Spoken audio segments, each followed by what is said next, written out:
Today's episode is all about hip-hop, one of the most influential and widespread street dance styles in the world. We'll be exploring the history of hip-hop, the four elements of the culture, and the key pioneers who shaped the movement. So, let's get into it.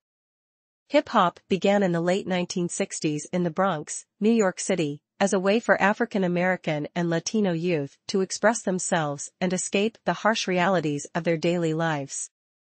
Growing up in the Bronx during the 70s was a challenging experience for youth who faced drug abuse, crime, poverty, and gang violence. These struggles were particularly acute for African American and Latino youth who were often ignored by mainstream institutions. As a result, young people began to invent their own art forms as a way to escape their harsh reality. This lifestyle and culture became known as hip-hop.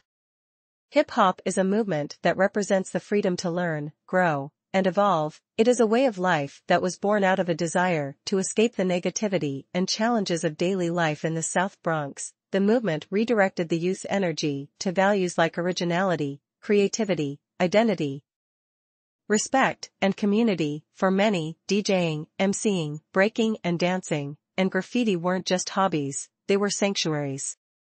DJ Kool Herc is credited with being the father of hip-hop. He hosted parties in the West Bronx, where he played funk and soul music and used his sound system to isolate the instrumental break sections of the songs. He noticed that people got the most hyped during the breakbeat of a song, which is the instrumental, percussive section in funk and R&B records. He found a way to extend the breakbeat by isolating it and then using two turntables to play it back to back on a loop.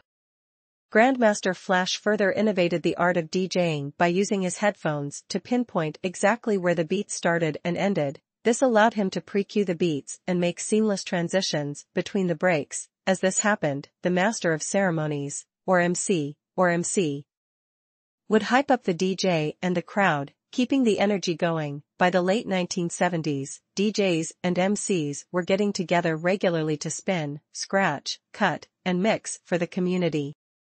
Hip-hop is a fusion of four elements: DJing, MCing, breaking and dancing, and graffiti. The DJ provides the beats, and the MC provides the lyrics. Breaking and hip-hop party dances are the physical expression of the music, while graffiti is the visual representation of the movement. Each element is unique and essential to the culture of hip-hop. DJing involves the manipulation and blending of music through turntables, mixers, and other equipment. MCing, also known as rapping, involves speaking rhythmically over a beat. Grandmaster Flash and the Furious Five, one of the most influential hip-hop groups of all time, pioneered the technique of using turntables as instruments, creating innovative and dynamic beats that inspired generations of MCs.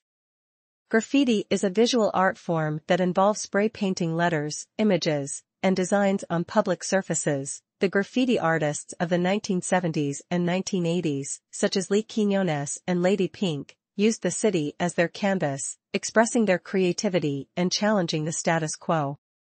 Breaking is a style of dance that incorporates acrobatic and athletic movements, such as spins, flips, and freezes. The four elements of breaking are top rock, footwork, power moves, and freezes. Key pioneers of breaking include the Rocksteady crew, who performed with legendary hip-hop artists such as Afrika Bambaataa and Run DMC, and Crazy Legs, one of the most influential and respected b-boys of all time.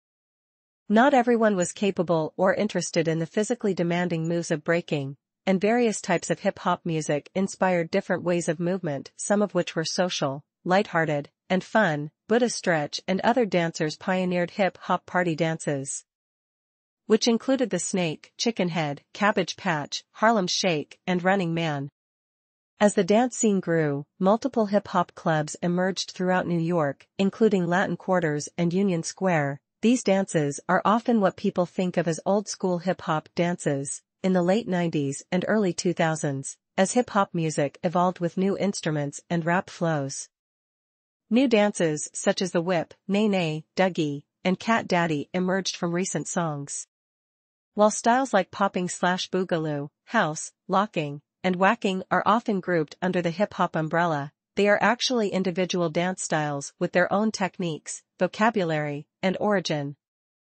The social dances that emerged in the 1980s, like locking and popping, are more accurately described as West Coast funk styles.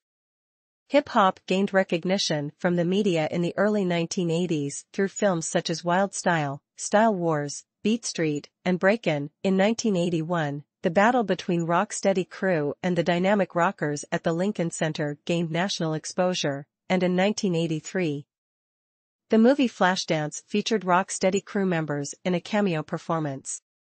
While hip-hop dancers gained more exposure and opportunities, the style and culture were often commercialized and watered down for mass appeal. Many dance and fitness studios misuse the term hip-hop to describe their classes, despite the fact that the movements are not based on hip-hop's foundational grooves or culture.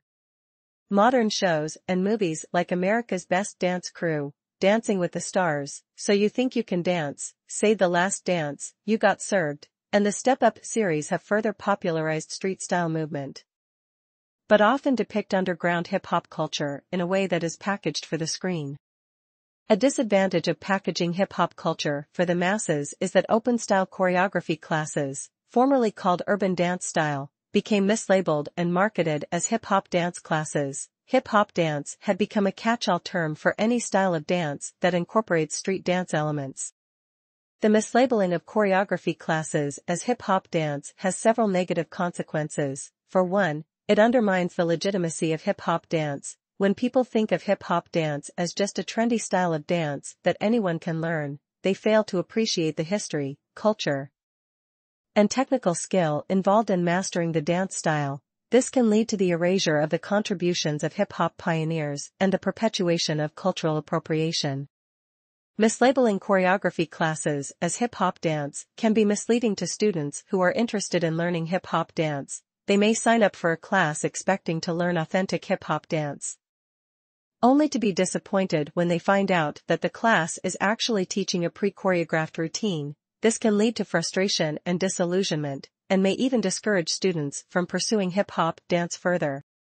Today, dance organizations and community groups worldwide are working to preserve hip-hop culture in its purest form. While it can be challenging to find an authentically taught hip-hop dance class, as long as you have the knowledge on the origins and culture, you will be able to find them. In conclusion, hip-hop culture was initially a way for young people to express themselves and escape the harsh reality of their lives. However, it quickly became much more than that. Hip-hop is now a global phenomenon that has had a significant impact on music, fashion, art, and popular culture. The pioneers of hip-hop, like DJ Kool Herc and Grandmaster Flash, laid the foundation for a movement that has inspired countless artists and individuals worldwide.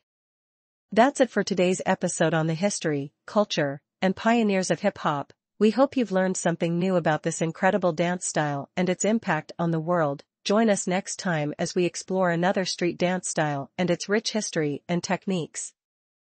Thanks for tuning in to the Street Style Squad.